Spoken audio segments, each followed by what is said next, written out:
The ocean is just really beautiful. It's magic.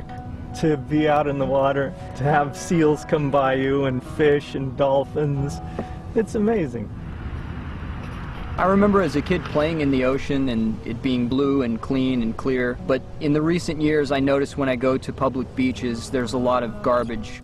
I'm Edie Lush. I'm at the Hub Pavilion in Copenhagen, and Doug Woodring has just walked through our doors. He's from Project Kaisei, and on his card it says Mission to the Plastic Vortex. So I want you to tell me first of all what that's all about. Well, the plastic vortex, it's also known as the North Pacific Gyre. It's an area northeast of Hawaii that where the currents basically circulate from Asia to North America in a clockwise rotation. Any floating debris that has come out of our rivers and streams or off of our boats somehow is aggregated in that area because it's a dead zone.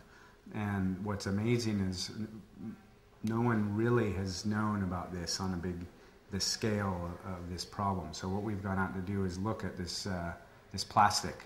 So if I'm on a sailboat in the Bay Area, underneath the Golden Gate Bridge, and by accident I drop my bottle of Evian water, which obviously I would never do anyway, it ended up in this gyre. If it's just circulating around, what's the problem? Most plastics do not biodegrade, and especially in the ocean with salt water and cold water, they do not biodegrade, but they do break down. They photodegrade with the UV penetration from the sun and the wave action.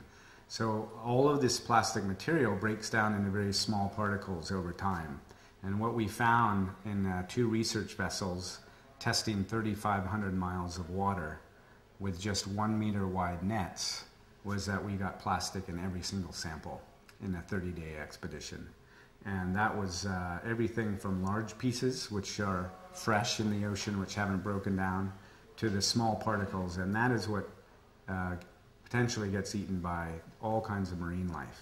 Because as you get smaller, smaller forms of marine life have no way to recognize food versus plastic. And what does that mean if it gets into marine life? How does that? Well, it potentially can go up the food chain. And the real problem is not the plastic per se itself, but that plastic sort of acts as a bonding agent to heavy metals and persistent organic pollutants, which sit on the surface of the water. When they find a little piece of plastic debris, they adhere to that, and that means any organism that might swallow this will get these pollutants in it, and that can then biomagnify up the food chain, and that's something that we're studying. We cannot escape our own trash. If the ocean's not healthy, we're not healthy. We don't really need to have containers that last for 10,000 years to hold something that we're going to consume in 2 months.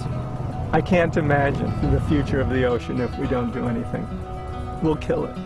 The issue we're trying to draw awareness to is that there's about 90% of the world's plastic actually does not get recycled. It does not make its way into the recycling system.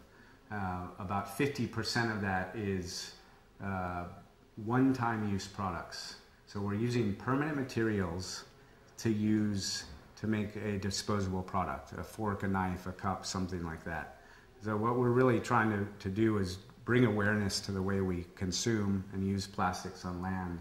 And it is very important that the recycling can play a big role here. There's a big opportunity to use that. It's either pent-up energy, so it could be turned to fuel, or it can be repurposed and reused, and then hopefully not getting back into the rivers. All rivers run into the ocean, and a lot of this is going to involve policy. It's going to involve governments to sort of say, hey, you know, we need to change the way we're doing things, but we need the consumers also to change the way they're buying, and hopefully really support the companies who are out there doing the right thing with new products that are recycled and have recycled components in them.